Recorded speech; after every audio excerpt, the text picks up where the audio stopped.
নাম বলবেন আপনার? নদী। নদী। নদী হচ্ছে আপনার নাম। বর্তমানে বয়স কত? 22 বছর শেষ, 23 বছর পা রাখছি। 23 বছর। আপনি কি করেন পেশায়? আমি পেশায় এখন ফ্রি বাসায়। আচ্ছা, এই অনুষ্ঠানে আপনি এসেছেন, আপনি সিক্রেটস অনুষ্ঠানটা সম্পর্কে জানেন, জি। এবং এই অনুষ্ঠানে মানুষ নিজের ভুলগুলো, অপরাধগুলো এখানে কনফেস করে, স্বীকার করে, এবং আপনি সেটা করতে যাচ্ছেন পুরো অনুষ্ঠান জুড়েই। কিন্তু তার আগে আমাকে একটু বলেন যে কেন আসলেন? কারণ আমার জন্য কয়েকটা জীবনই নষ্ট হয়েছে, কষ্ট পাইছে। আমার মনে হলো অনুষ্ঠান শোনার কারণে আমি যদি এই অনুষ্ঠানের যে আমার কথাটি বলি, আমার মতো ভুল জানি আর কেউ কেউ না কখনো না করে। করে, ওকে, আমার মতো কেউ জানি আর কেউকে কষ্ট না দেয়। ওকে, আমরা শুরু করতে পারি, একেবারে ব্যাকগ্রাউন্ড থেকে শুরু করব। ঠিক আছে, আপনি এই অনুষ্ঠানের খোঁজ পেলেন কিভাবে, এটা আগে বলেন। আমি 3 বছর যাবত আপনার অনুষ্ঠানটা শুনছি, কিন্তু এখন মনে হলো আমি নিজেই তো একটা অপরাধী। আমি কার অপরাধীর গল্প শুনি, আমি নিজেও যা বলি তাহলে অনেক মানুষ সতর্ক হয়ে যাবে। কিবরিয়া ভাই, আমার একটা প্রশ্ন ছিল, জি। আপনি কেন ওই চ্যানেল থেকে না বলে চলে আসছেন? আচ্ছা, আপনি প্রশ্নটা অনুষ্ঠান শুরু হওয়ার আগে বারবার আমাকে জিজ্ঞেস করছিলেন, আমি বলেছিলাম যে আপনি আমাকে অনুষ্ঠানই করেন, তাতে করে এটা অনেকেরই বিষয়টা জানা হয়ে যাবে। প্রথম কথা হচ্ছে যে এটা না বলা না, এটা আমি যখন একটা রেডিও থেকে অন্য কোনো রেডিওতে যাচ্ছি, তখন আমি যদি বলি যে আজকের পর থেকে আমাকে শুনতে পাবেন ঢাকা এফএমে, ওই রেডিওতে বসে, এটা খুবই নন প্রফেশনাল শোনা যায়, এবং এটা ওই রেডিও পারমিটও করে না, তাই না? সুতরাং না বলে না আসলে। তবে হ্যাঁ, আমার হয়তো আরো একটু বলা উচিত ছিল যে আমি খুব শীঘ্রই অন্য একটা রেডিওতে জয়েন করতে যাচ্ছি, সেখানে আমাকে আপনারা শুনতে পাবেন। কিন্তু আমি সেটা বললেও যে সেখান থেকে সেটা প্রচার করা হবে, এমন তো কোনো গ্যারান্টি ছিল না। হ্যাঁ, এবং আমি জানি যে এরকম অনেক মানুষই, আমি এখন পথে ঘাটে, হাটে মাঠে ঘাটে আমার সঙ্গে দেখা হয়ে যায় যে ভাই আপনি রেডিও ছেড়ে দিলেন কেন? ওকেই প্রশ্ন করে অনেকেই। আমি তো ভাই রেডিও ছেড়ে দেইনি। আমি যেদিন থেকে আমার পূর্বের স্টেশন ত্যাগ করেছি, এই ঢাকা এফএমে জয়েন করেছি, সেদিন তার পরের সপ্তাহ থেকেই আমি রবিবার এবং বুধবার দুটো অনুষ্ঠান নিয়ে আপনাদের সঙ্গে আছি, এবং এই অনুষ্ঠানের কন্টেন্টগুলো সেম, প্রেজেন্টেশনের ধরনটা একটু আলাদা, এবং তারপরেও আমি দেখেছি যে অনেক মানুষই এখন পর্যন্ত জানে না যে আমি ঢাকা এফএমে কাজ করছি। হয়তো ধীরে ধীরে জেনে যাবে আর কি। হ্যাঁ কিবরিয়া ভাই, কারণ আপনি যেদিন বলছেন আজকে অনুষ্ঠানের লাস্টে দিয়ে আমার কিছু কথা শুনতে পারবেন, সেদিন মানে কি কিবরিয়া ভাই কি বলতে চায় এতদিন যাবত, সেজন্য অপেক্ষা তো করছি। অপেক্ষা তো করার পরে দেখি সে আর চ্যানেলে থাকবে না। সে কোথায় যাবে, কি কারণে যাবে, কারণটা তো কি একটু তো জানাবে না, ফেসবুকে তো জানাবে। এর জন্য জানেন আমি অনেক কান্না করছি সেদিন, রাত আমার ঘুমেই হয়নি। কারণ আপনাকে আমি কখনো দেখিনি, আজকে আমার জীবনে প্রথম দেখা। তারপর আপনি কণ্ঠ শুনে আর আপনার ব্যবহার আচার এতটা ভালো, সেটা থ্যাংক ইউ। আমার সামনে বসে প্রশংসা করছেন, আমার কিছুটা বিব্রত লাগছে। Thank you very much. আপনাদের এই ভালোবাসা নিঃসন্দেহে সেটা আমার জন্য অনেক বড় পাওয়া, সৃষ্টিকর্তার কৃপা। আমরা মূল জায়গাটা থেকে শুরু করতে চাই। বুঝতে পেরেছি অনেকেই কষ্ট পেয়েছেন, কিন্তু ধীরে ধীরে খুঁজে পাবে আমাকে, আমি এটা বিশ্বাস করি। কারণ বাংলাদেশের লার্জেস্ট নেটওয়ার্ক হচ্ছে ঢাকা এফএম এর। সো টুডে অর টুমরো সবাই এটা জানবে, খুঁজে পাবে। ওকে, নদী, একেবারে ব্যাকগ্রাউন্ড যেটা বোঝাচ্ছি যে আপনি যে আজকে যে জায়গাটায় এসে উপনীত হয়েছেন, এবং আপনি বুঝতে পারছেন যে আপনার যে ভুলগুলো, অপরাধগুলো, সেই ভুল আর অপরাধের পেছনে তো একটা শক্তিশালী কারণ আছে। সেই ছোটবেলা থেকেই আমি শুরু করতে চাই যে কিভাবে আপনি ধীরে ধীরে এই জায়গাটায় এসেছেন। আমার মা হেরা 3 ভাই, আমরা 3 বোন 2 ভাই। তখন আমার বড় বোন হলো, তারপরে আমি হলাম, তারপরে আমার আরেকটা বোন হলো। এই কারণে আমার আম্মু আমার ছোট খালাম্মার কাছে আমাকে দিয়ে দিল। দিয়ে দেওয়ার কারণে তখন আমার খালাম্মার শুধু নতুন বিয়ে হয়েছে, আমি শুনছি বড় হয়ে, তখন তার কোনো ছেলে মেয়ে ছিল না, তার হাজবেন্ড দেশের বাইরে থাকতো। এই জন্য আমার ছোট খালাম্মা আমাকে নিয়ে নিল। নিয়ে নেওয়ার পরে তারপরে আমার মা আমার কোনো খরচপাতি দিত না, আমার বাবাও দিত না, আমার খালাম্মা চাইতো না, বলতো আমার হাজবেন্ড বাইরে থাকে, তুই থাক, আমারই তো মেয়ে, বোনের মেয়ে, আমার মেয়ে। বয়স যখন 5 বছর, তখন আমার খালাম্মার ঘরে আমার একটা বোন হলো। বোন হওয়ার পরে তারপরে আমাকে স্কুলে ভর্তি করে দিল। আমি স্কুলে যাওয়ার সময় আমার বোনকে দিয়ে আসি, আবার নিয়ে আসি। তারপরে আস্তে আস্তে যখন আমি 6-এ উঠলাম, আমি আবার খুব সাইকেল চালাতে পছন্দ করতাম। আমি সাইকেল নিয়েই, স্কুলটা অনেক দূরে ছিল, সাইকেল চালিয়ে স্কুলে যাইতাম। সাইকেল চালিয়ে স্কুলে যাওয়ার পথে কয়েকটা ছেলে প্রশ্ন করতো, এই মেয়েটা কেন সাইকেল চালিয়ে স্কুলে যায়? সবাই তো এইভাবে সাধারণভাবে যায়, পায়ে হেঁটে যায়, এই মেয়েটা কেন এই সাইকেল চালা যায়? আমরা ওই মেয়ের পাশে পাশে যাব। ঠিক আছে, যাক, সেই নিয়ে আমি কখনো প্রশ্ন করি না। তারপরে একদিন একটা ছেলে বললো, নদী তুমি কেন সাইকেল চালায় স্কুলে যাও? এটা কোন ক্লাসের? আমি তখন 6-এ ভর্তি হয়েছি। 6-এ ভর্তি হয়েছেন? হ্যাঁ। বললাম কি, দেখো আমাদের বাসা থেকে অনেকটা লেট হয়ে যায়, আমার বোনকে স্কুলে পৌঁছাই দিয়ে আমার স্কুল যাইতে হয়, আমার পায়ে হেঁটে যাওয়ার এত সময় নাই, এর জন্য আমি নিজে সাইকেল চালাইয়া যাই। তারপরে বললো ঠিক আছে যাও।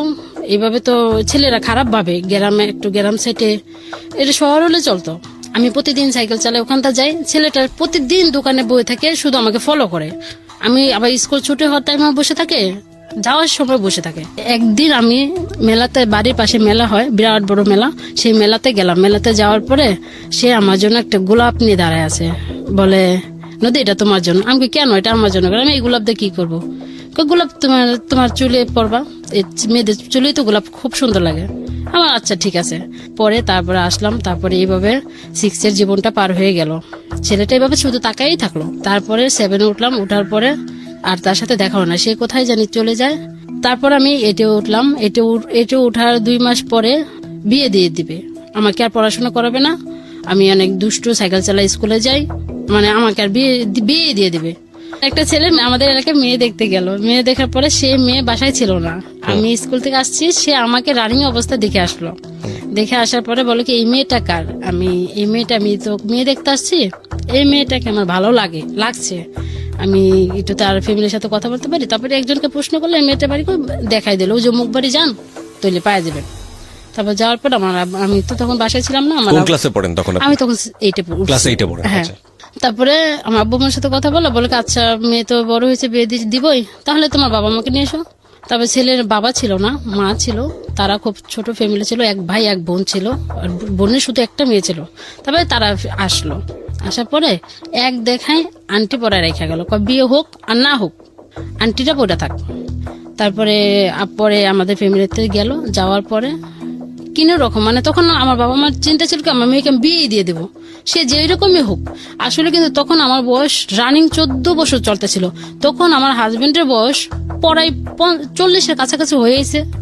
কিন্তু তার টাকা পয়সা ছিল, অনেক টাকা পয়সা ছিল, কিন্তু এর জন্য বিয়ে দিবে। ছেলে হোক না বয়স্ক হোক, বয়স, তা তো টাকা আছে, বাড়ি আছে, গাড়ি আছে, মান সম্মান আছে, দিয়ে বিয়ে। মেয়ে তো অবশ্যই হ্যাপি থাকবে, সুখে থাকবে।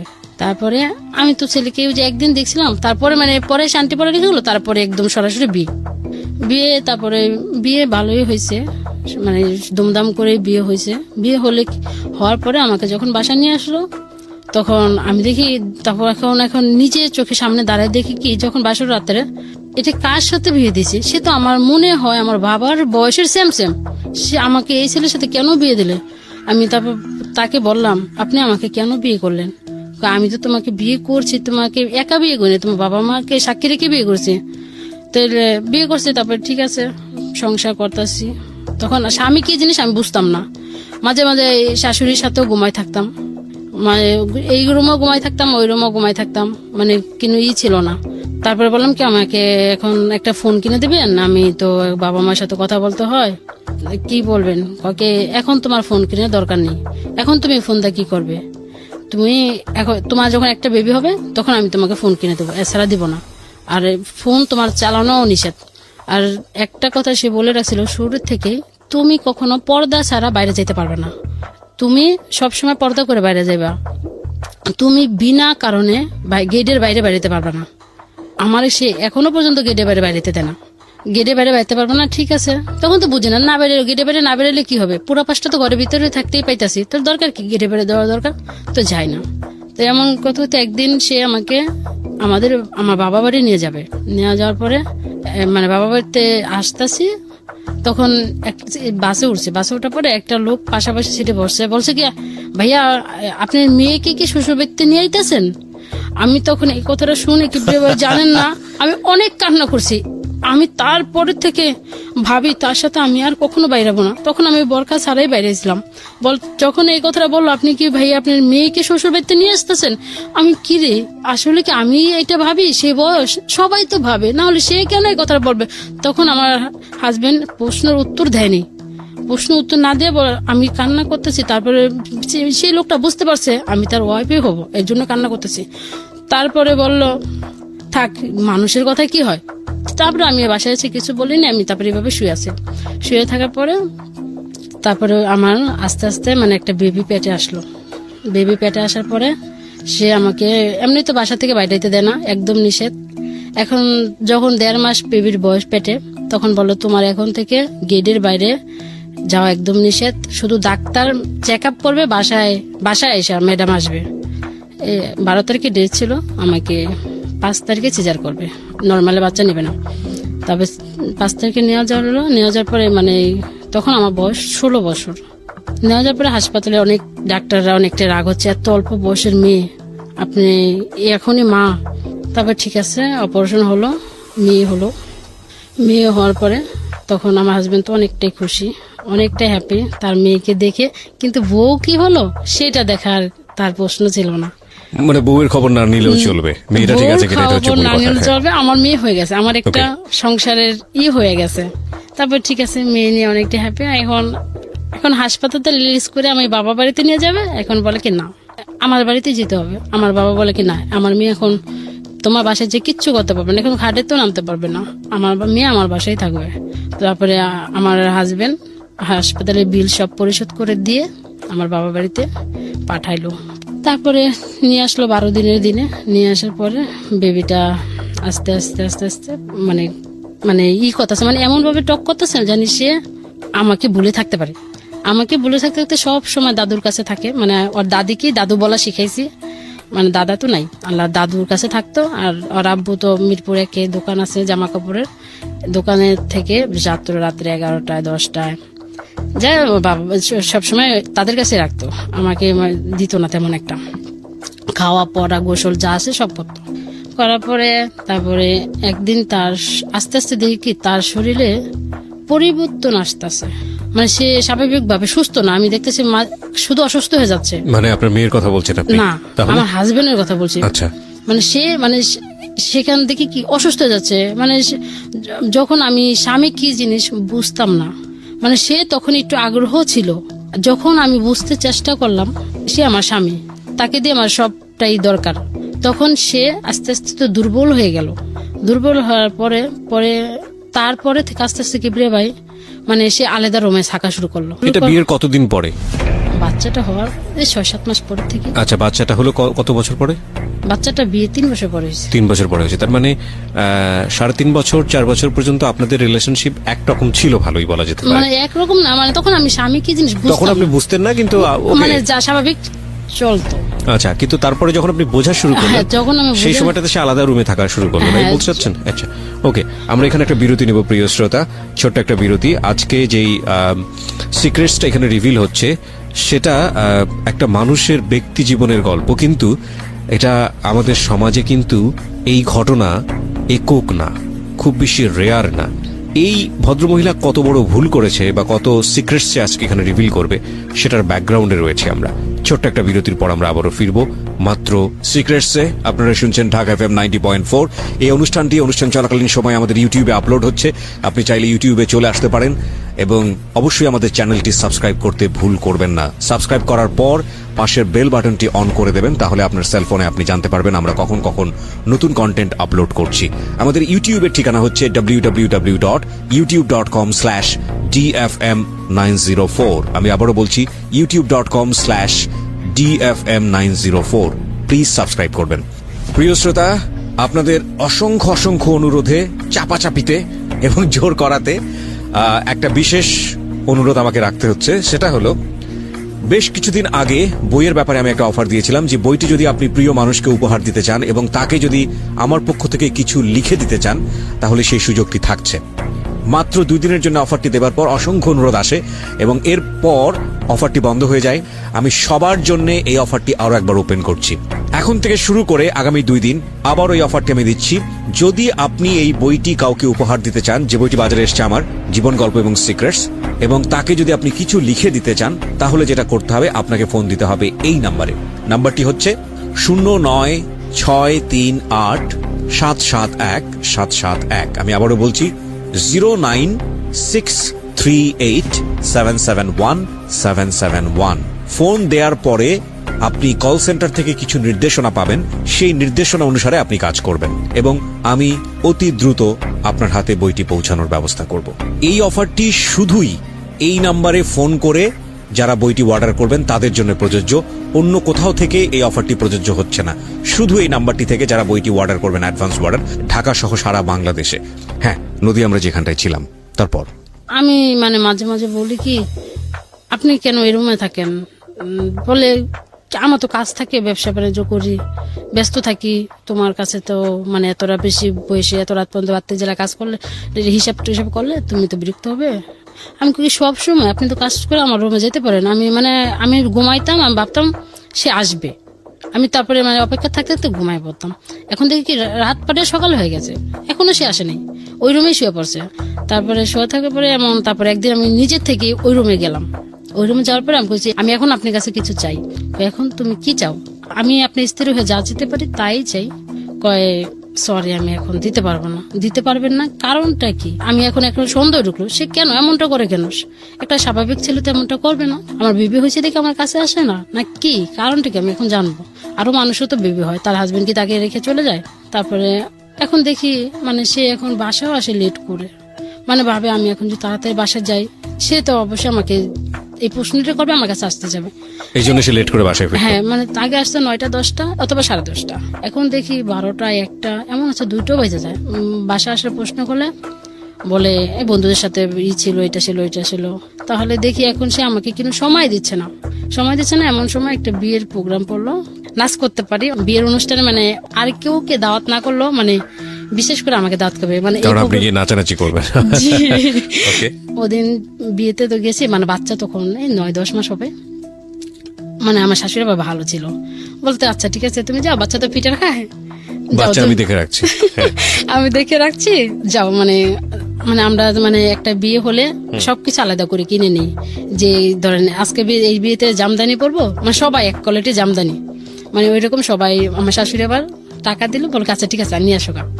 নিয়ে আসলাম, তারপরে আমরা পার্লারে সেজে প্রোগ্রামে যাওয়ার পরে সেরকম পরে আমার হাজবেন্ড কিন্তু যায়নি। তারপরে তো গায়ে হলুদ গেল, তারপর তো বরযাত্রী, মানে হিন্দুদের বিয়ে তো রাত্রে হয়, তাহলে আমাদের এখানে 11টা থেকে 12 সাবার পোড়াবাড়ি বিয়ে। জি, তারপরে আমাদের মিরপুর থেকে যেতে তো বেশি সময় লাগে না, 12টার দিকে গেল, 3টা লকডাউনে বিয়ে, তো 1টা বাজে পৌঁছাই যাবো। তারপরে আমার হাজবেন্ড বরযাত্রী তো যাবে না, কিন্তু আমাকে যেতে হবে, কিন্তু আমারও এনজয় করতে ভালো লাগে, আমিও যাই, থাকি সবসময় তো মন মোটা হয়ে থাকি, চলে যাই মজা করি। তারপরে যখন আমি সাভারে গেলাম পোড়াবাড়ি যেতে, আমি এখানে থামিয়ে আপনাকে একটা প্রশ্ন করতে চাই। ইন দ্য মিন টাইম আপনি আপনার, যেহেতু এটা একটা বেসিক নিড মানুষের জীবনে, আপনি আপনার হাজবেন্ডকে কোনো ভালো ডাক্তার দেখিয়েছেন, বা সে নিজে কোনো ডাক্তার দেখিয়েছে, বা আপনি তাকে বলেছেন যে তোমার যে শারীরিক সমস্যা আছে সেটা নিয়ে তোমার ডাক্তার কাছে যাওয়া উচিত? কিভাবে আমি ডাক্তার দেখাইছি ওই সময়টাতে বিয়ে বাড়ির ঘটনার আগে দেখাইছি। আচ্ছা, দেখানোর পরে ডাক্তার বলছে সব কিছুরই একটা শেষ আছে, মানে আপনার হাজবেন্ড বিয়ে করছে লেট করে ঠিক আছে, কিন্তু আগে বাইরে সময় কাটাইছে, এই কারণে এই জিনিসটা হয়ে গেছে। বাইরে সময় কাটিয়েছে মানে হচ্ছে তার বাইরে অন্য মেয়েদের সঙ্গে তার সম্পর্ক ছিল। জি জি। ওকে, যেটা বুঝতে পারছি যে ডাক্তার যেটা বললো যে এটা আসলে ট্রিটমেন্টে গেলেও এটা কিওর হওয়ার মতো ব্যাপার নেই, না ঠিক হবে না। ওকে ঠিক আছে, বলুন। তারপরে যে বিয়েতে গেলাম, তারপরে তখন আমার একটা পার্সোনাল সিম ছিল, মাত্র 2-3 দিন আগে, যে হঠাৎ একদিন মানে ওই রাত্রেই চিটাগাং থেকে একটা ফোন আসলো রং নাম্বারে। তারপরে আমি খেয়াল করতে পারলাম না, 1 আসলো না 2 আসলো। তারপর বললাম কি আপনি কোন টাইপ ফোন দিয়েছে? বললো কি 22-এ ফোন দিয়েছে। আমি কি এই নাম্বারটা আপনি কোথায় পেলেন? বললো কি মন থেকে নিছি। মন থেকে নিয়েছেন কেন? নিলাম মন থেকে মানে ওই ছেলেটা মন থেকে নাম্বারটা নিজের থেকে, মনটাকে মানে ছেলের মন ও থেকে, আচ্ছা আচ্ছা, নিজের মন থেকে অজান্তেই টিপে টিপে বের করেছে। হ্যাঁ, ইচ্ছা করে নাম্বারটা বানায় আমার ফোনে কল আসছে। যদি কোনো ছেলে হয় আমি বন্ধু করব, আর যদি কোনো মেয়ে হয় আমি প্রেম করব। ওই কি রিয়া স্বাভাবিক কথা কেন বলেন?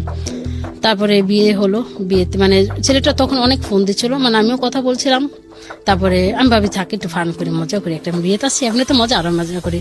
তারপরে ওই বিয়েতে মানে বিয়ে হতেছে, তারপরে মাঝে যখন ভিডিও আসে তখন ফোনটা আমি রেখে দিই, মানে রাইনা থেকে রেখে দিই। তারপরে বিয়ে হলো, বিয়ে হওয়ার পরে তখন ভিডিও ক্যাসেট বাইরে এসে তখন দেখে আমার অনেক নাচ, সবার নাচের তো আমার নাচের বেশি। তখন আমার হাজবেন্ডকে মানে তারা আবার কিছু নাচ ভিডিও করে রাখছিল ফোনে, ওইটি ফেসবুকে ছাড়ছে, আমার হাজবেন্ডের সাথে ফ্রেন্ডশিপ তো চলে আসছে। তারপর বলে দেখো তুমি বিয়েতে যে এমন করে নাচো, তোমার তো পর্দা ছাড়া বাইরে যাওয়া নিষেধ। আপনি নিষেধ করছেন ঠিক আছে, এতে বাড়ি ঘরে বিয়ে যেতেই হবে, আর তো আমার বাবার বাড়ি এলাকা না, আপনার এলাকায়। তারপরে বললে ঠিক আছে আর কখনো কিন্তু বিয়ের প্রোগ্রামে যেতে পারবে না। আমি বললাম এখন আমি আপনার কথা আমি আর রাখতে পারবো না, আপনি আমাকে কোনো দিক দিয়ে হ্যাপি করতে পারতেছেন না, আপনি কেন কি দিতে তোমাকে হ্যাপি করতে পারতেছি না, টাকা পয়সা যা লাগে সবই তো দিতেছি, আমাকে দিলে কি হবে, আমি তো নিজে অসুস্থ ভাবে বসবাস করতেছি। তখন মাথায় বুদ্ধি আসলো এইভাবে একা জীবনের থেকে কারোর সাথে বন্ধুত্ব করে জীবন কাটানো ভালো হবে। আমার সময়টা তো কাটবে, আমার মনটা তো ভালো থাকবে। একা একা জীবন মনে হয় চলবে না। কিন্তু এই যে কথাটা আপনি বললেন, এখানে আমার কিছু জিনিস জানার আছে। একটা যেটা হচ্ছে যে আপনার হাজবেন্ডের একটা বড় সমস্যা ছিল, সেটা ঠিক আছে, কিন্তু এছাড়া বাকি যে দায়িত্বগুলো পালন করা উচিত, আপনাকে একটু সময় দেয়া কিংবা অন্যান্য কাজে সহযোগিতা করা, আপনাকে প্রায়োরিটি দেওয়া বিভিন্ন কাজে, এগুলো সে করতো ঠিক মতো? জি না, কি এগুলো সে করতো না? না না, মানে সকালে 8টার দিকে দোকানে যেত, দুপুরে সকালেও বাইরে খাইতো, দুপুরেও বাইরে খেত, শুধু রাত্রে মাঝে মাঝে রাত্রে বাসায় খেত, আর রাতে 3 বেলায় সে বাইরে খেত। তার মানে আপনার সঙ্গে দেখা শুধু ওই রাতের সময়টুকু, তাও হতো না কারণ সে অন্য রুমে থাকতো? হ্যাঁ, স্বপ্নের মতো। কত সময় যদি স্বপ্নের মতো জাগনা পেতাম তাহলে দেখতে হতো, না তো হতো না। আমি আবার মানে অপেক্ষা করতে করতে। মেয়েটা কোথায় থাকতো? আপনার কাছেই থাকতো? না, মেয়েটা তার দাদুর কাছে। দাদুর কাছে থাকতো। তার মানে আপনার সারাদিন একা কিভাবে কাটতো? শুধু একা একা থাকতাম, কাজের মেয়ে এসে কাজ করে যেত। ব্যাকগ্রাউন্ডটা ভালো করে শুনবেন। স্টোরিগুলোকে যারা এন্টারটেইনমেন্টের জায়গা থেকে নিচ্ছেন তাদের জন্য আমাদের সরি বলা ছাড়া আসলে কিছু বলার নেই, কারণ এই গল্পটা শুনছেন হয়তো মজার জায়গাটা থেকে অনেকেই। আপনার জীবনেও এমন ঘটনা ঘটতে পারে, সাবধান হন। এবং সবসময় একটা কথা বলি, যে ভয়াবহ বিষয়গুলো এই সিক্রেটস অনুষ্ঠানে উঠে আসে, সেগুলো শুধু সেই সব মানুষদের জন্য না, যাতে করে আপনার জীবনে না ঘটে সেই জন্যে। সুতরাং আমাদের অনুষ্ঠানের নদীকে আঙ্গুল তুলবেন না, আপনি আঙ্গুলটা আপনি আপনার দিকে ঘোরান, যাতে করে আপনার জীবনটা নদীর মতো না হয়, প্লিজ। সো এই স্টোরিগুলোকে কেউ এন্টারটেইনমেন্টের জায়গা থেকে নেবেন না। এই জন্য আমাদের সিক্রেটসের ট্যাগলাইনটা হচ্ছে সামথিং বিয়ন্ড এন্টারটেইনমেন্ট। এন্টারটেইনমেন্টের বাইরের কোনো কিছু, এন্টারটেইনমেন্টের চেয়ে বেশি কোনো কিছু, যেটা আসলে শুধু এন্টারটেইনমেন্ট বললে কম বলা হয়। বলুন, তারপরে কি হলো? মানে বিয়ে থেকে আসার পরে মানে সেদিন তো সারা রাত জাগনা ছিলাম, তারপর বাসায় এসে সকালবেলা ঘুম। এবং আপনি মেন্টালি একটা প্রিপারেশন নিয়ে ফেলেছেন যে আপনি কারোর সাথে ফ্রেন্ডশিপ করবেন? হ্যাঁ, কারোর সাথে ফ্রেন্ডশিপ করবো, একটা বন্ধুত্ব করি, সে তো ঢাকার বাইরে, শুধু নেক্সট টাইম শুধু কথা, এছাড়া কিছুই না। তারপরে ভাবলাম ঠিক আছে বন্ধুত্ব করি। তারপর আমি আবার কিবিরে ভাই সবকিছু লিখে রাখি। আমার একটা মানে আমি যখন বুঝি তখন থেকে আমার একটা অভ্যাস, যা হবে সবকিছু লিখে রাখি। তারপর ওই ছেলের সাথে মানে কথা বলতে বলতে মানে ছেলেটা দেখে এখন ভালোই, মানে ভালো খোঁজ খবর নিতেছে। হ্যাঁ নদী, কি করতেছ, খাইছ, পড়ছ। কিন্তু ছেলেটা আমাকে প্রশ্ন করছিল, হ্যাঁ তুমি কি ম্যারেজ না অন ম্যারেজ? আমি বলছি জি না, আমি ম্যারেজ না, অন ম্যারেজ। এটা বলছি, এটা আমার ভুল।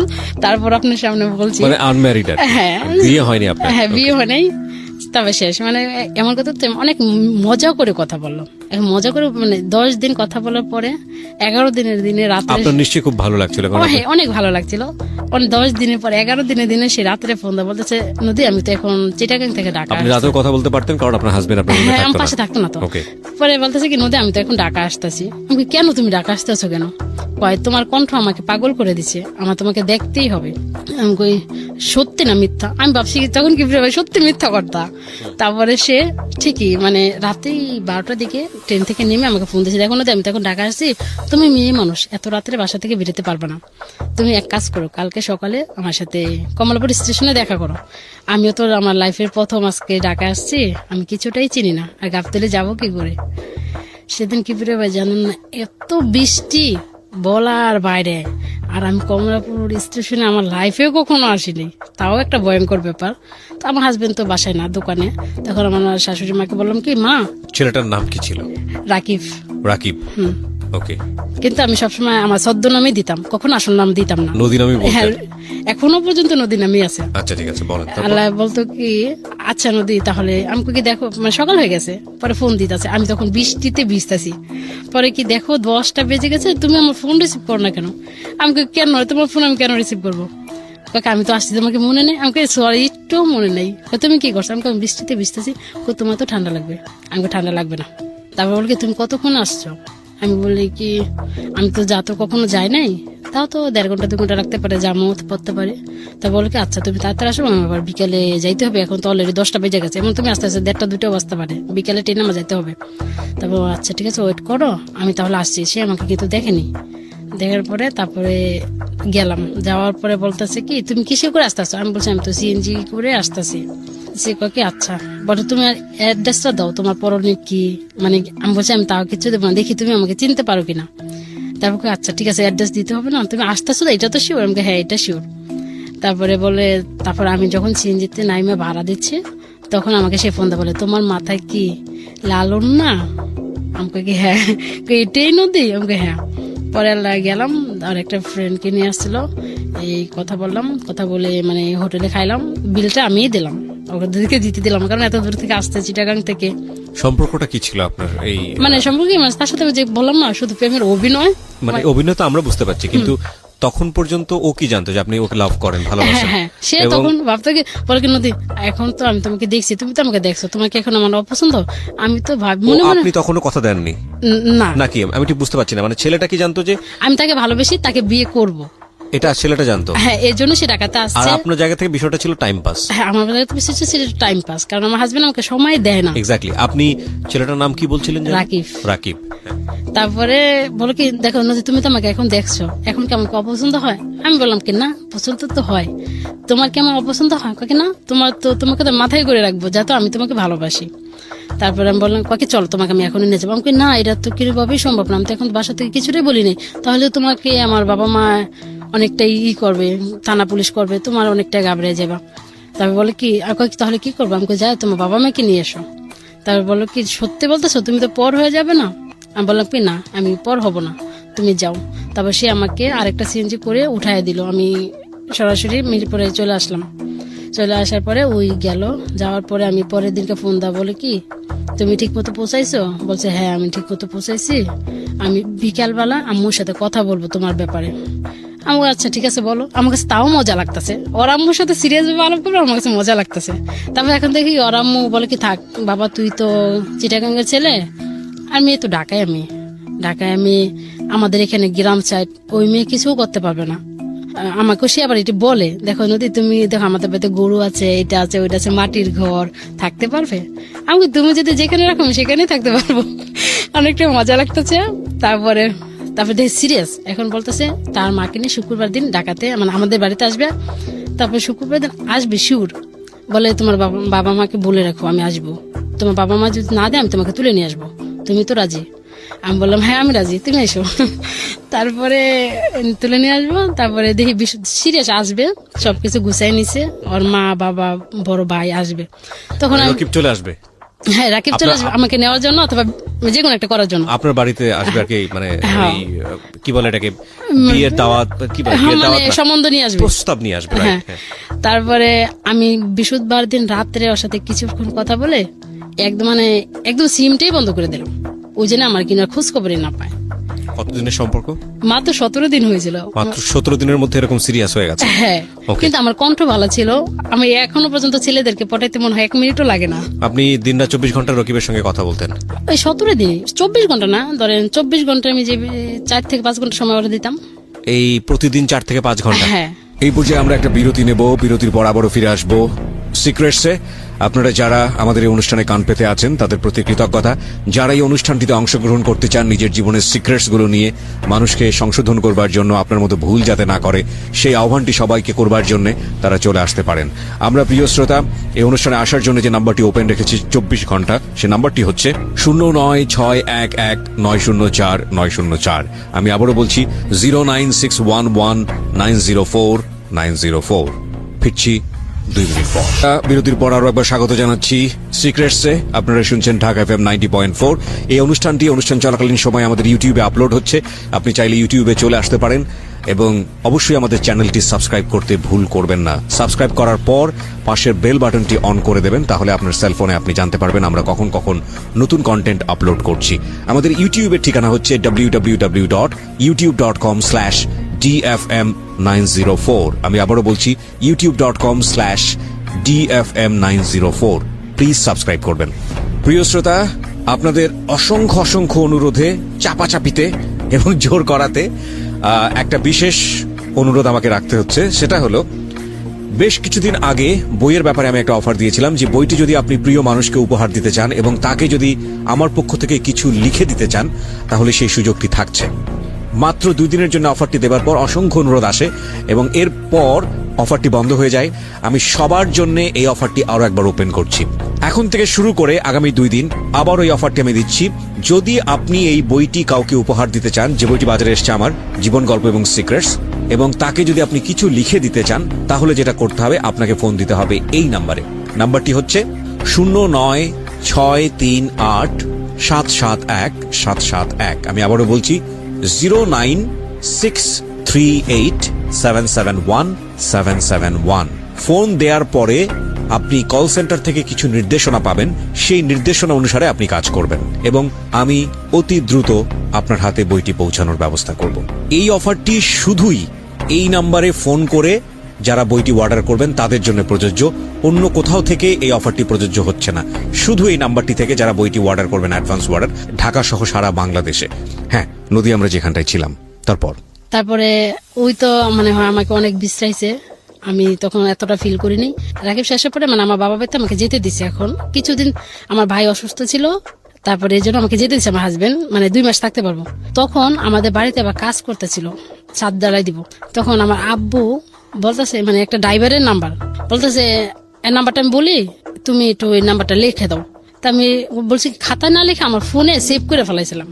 তো আমি কতদিন পরে আব্বুর নাম্বারটা দিচ্ছি, সঙ্গে সঙ্গে দেওয়ার পরে মানে নাম্বারটা তো আমার ফোনে ছিলই। তারপরে আমি ওর একটা মিস দিলাম, মিস দেওয়ার সঙ্গে সঙ্গে ওই ব্যাগ দিল। ব্যাগ দেওয়ার পরে অনেকটা দুষ্টামি করতে করতে, আমার বোনও ছিল তখন, আমার বোনটা অনেকটা বড় হয়ে গেছে, তখন দুষ্টামি করতে করতে অনেকটা কথা বলতে বলতে মানে ওই আমাকে প্রেমের অফার করা শুরু করলো। এখন ভালোই তো কথা তো হচ্ছে। আমি তাকে একদিন বলছি তুমি কি ঢাকার না ঢাকার বাইরে, সে বলছে আমি চাঁদপুরের, কিন্তু মিথ্যা কথা, সে ছিল ঢাকারই। ওকে, নাম কি ছিল? তার নাম ছিল ইসলাম। ওকে, কিন্তু তাকে আমি কখন ইসলাম বলে ডাকতাম না, সব গাড়ি চালাইতে তো সবসময় রানিং এ থাকতো, এই জন্য তাকে আমি রানিং বলে ডাকতাম। ওকে, এই যে 5-6 মাস মানে সম্পর্ক বয়স হলো, মানে কি দেখা নাই, শুধু কথা। কিন্তু হচ্ছে আমাকে অনেকটা লাভ করতো মনে হয়। মানে একদিন যদি তার সাথে আমি কথা না বলতাম, পরের দিন আমার ফোনে 200 টাকা পাঠিয়ে দিত। আমাকে এত টাকা পড়ে কেন, এত টাকা দাম করবো? এমন সময় আমার ফোনে 5,000 টাকাও জমে গেছে। প্রতিদিন 100 টাকা করে পাঠাইতো, একদিন কথা না বলে 200 টাকা পাঠাইতো। তাই আমি চলতে বলে কি, নদী আমি তো এখন বর্ষাকাল ফ্রি আছি, তোমার সাথে একটু দেখা করতে চাই, মানে মিরপুর মাজার রোড দেখা করতে আসবে। বলকে আসবে তো? পরে আমাকে আচ্ছা ঠিক আছে আসবো। বলছে আচ্ছা ঠিক আছে, আমি বাসা থেকে বাইরে যেতেছি, তুমিও বাইরে যাও। মানে তখন মাথায় একটা কাজ করছে, বাসা থেকে বাইরে যেতেছে, আমারও বাইরে, তো তাদের চাঁদপুর থেকে আসতে কি এত সময় লাগে, এত কম সময়? তখন বলছে এখানে একটা ফলের দোকান আছে, তুমি এখানে দাঁড়াও। যারপর দেখি সে রিক্সা করে, সাদা লুঙ্গি পরে, কালো শার্ট পরে, মানে মানে আশেপাশে তো আসলে যেভাবে আসে ওইভাবে আসছে। এখন দেখি সে মানে তার সাথে আমার সম্পর্ক হয়েছে, এটা আমি বিশ্বাসই করতে পারি না। সে এত সুন্দর, এত স্মার্ট, এত বিশ্বাস করতে পারি না। তারপরে সেদিন অনেক সময় চটবাড়ির দিক দিয়ে রিক্সা করে ঘুরছি, 500 টাকা রিক্সা ভাড়া নিচে। ঘুরার পরে এই ছেলেটা কত নাম্বার ছিল? 2 নাম্বার। 2 নাম্বার। ওকে, ঘোরার পরে আল্লাহ বললো কি আচ্ছা ঠিক আছে এখন বাসায় চলে যাও, অন্য এক সময় দেখা হবে না। পরে আমি ওই বাসায় যাওয়ার পরে আমি ওকে প্রশ্ন করলাম, সত্যি করে বলো তুমি কোথা থেকে আসছো, আর তোমার বাসাটা খুব চিনা চিনা লাগে। আমি আগেও বলছি এখনো বলি। বলে কি আচ্ছা বললে তো তুমি যাবে না, তুমি তো মানে ঢাকায় আমি ছেলের সাথে কখনো কথা বলতে চাও না, আমাদের বাড়ি তোমাদের এলাকার আশেপাশে বৈলাপুরে, তার থেকে তো আমার কাটতে হবে। সে যে এলাকার এমন আছে, আজকে দেখা করছে, কালকে এমন আছে, কথা বলতে বলতে পারে আমি তোমাকে নিয়ে এমন এক জায়গায় যাবো। আমার তখন এটা পছন্দ হয়নি। তারপর আস্তে আস্তে তাকেও ব্লক করলাম। ব্লক করার পরে ওই বিভিন্ন নাম্বার ফোন দেয়। তারপর যা সিমটাই বন্ধ করে দিলাম। সিমটা বন্ধ করার পরে এমন করে 2টা সিম হয়ে গেল। আমি 6-7 মাস পরে ওইটা বন্ধ করে আবার নতুন করে সিমটা, ওই আগে সিমটা ওপেন করছি।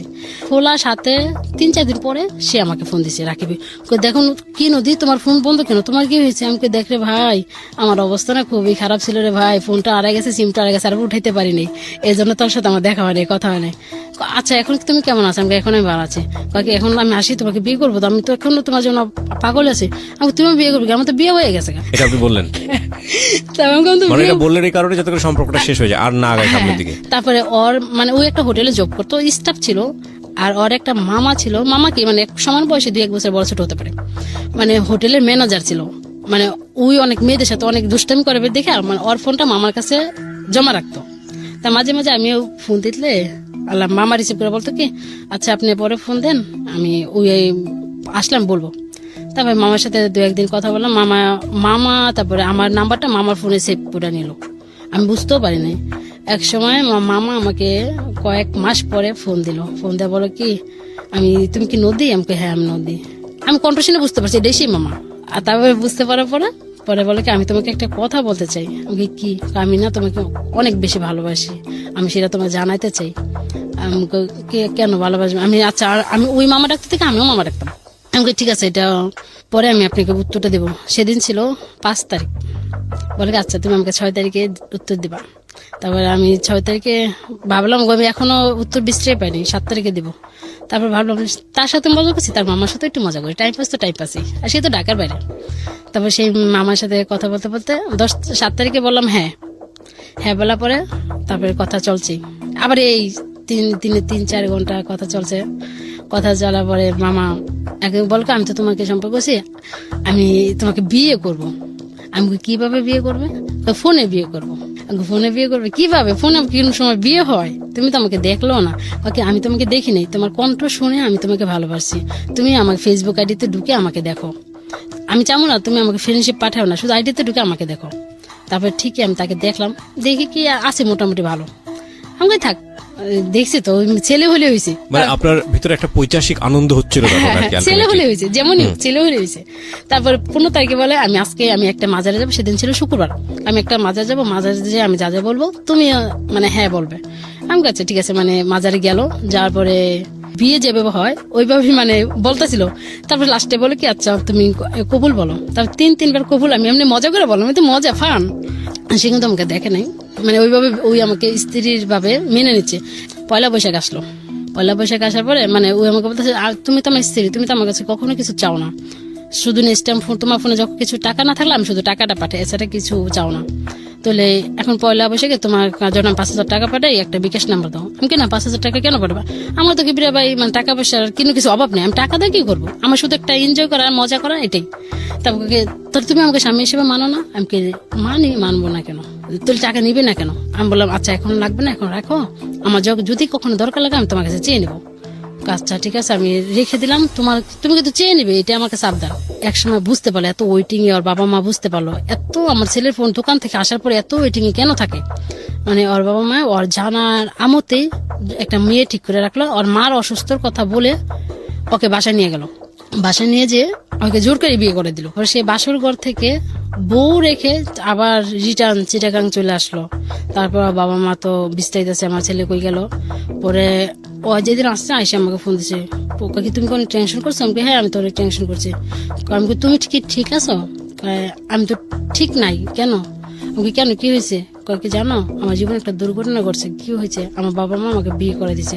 তুই কবে বিয়ে করলো? কাকে আমি আজকে বিয়ে করে মানে বউ রেখে আমি কালকে বিয়ে করে আজকে চলে আসি রাত্রে। এটা কে বলতেছে?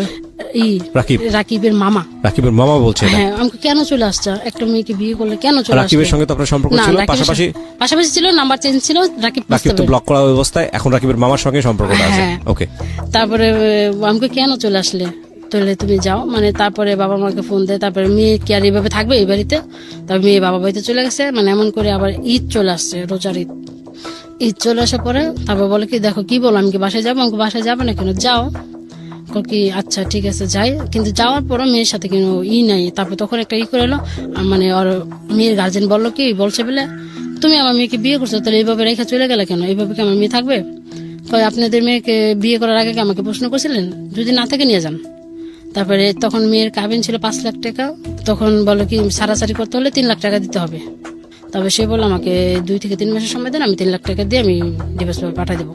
আমি তখন ভাবি সে মেয়েটার জীবনটা কেন সে নষ্ট করবো? আমারটা তো টাইম পাস, আমি তো রিয়েল না। তখন আমি মনে মনে এই কথাটা ভাবতেছি আর মানে তার থেকে একটু মানে সরতেও চেষ্টা করতেছি, দেখি তার থেকে একটু সরতে পারি কিনা।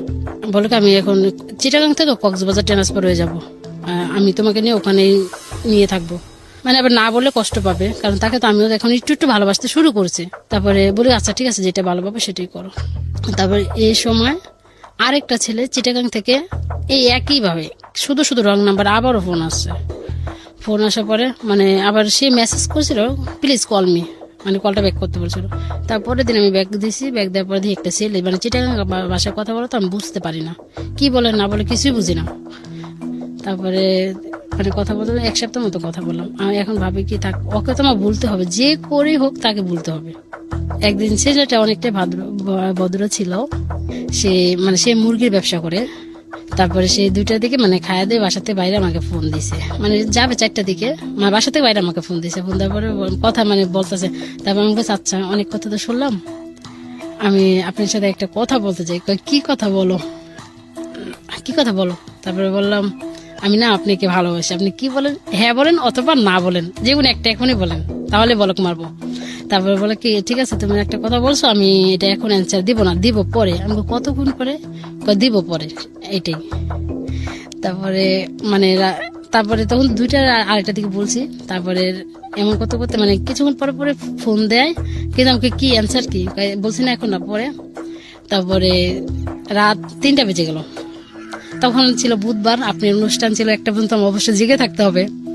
তারপর অনুষ্ঠান শোনার পরে আবার ফোন দিছি, পরে বল কি আচ্ছা আমি আর 1-1.5 ঘন্টা লাগবে, ফ্রি হয়ে তোমাকে জানাবো। তারপরে ফ্রি হয়ে জানাইলো হ্যাঁ আমি তোমার ছেলে রাজি।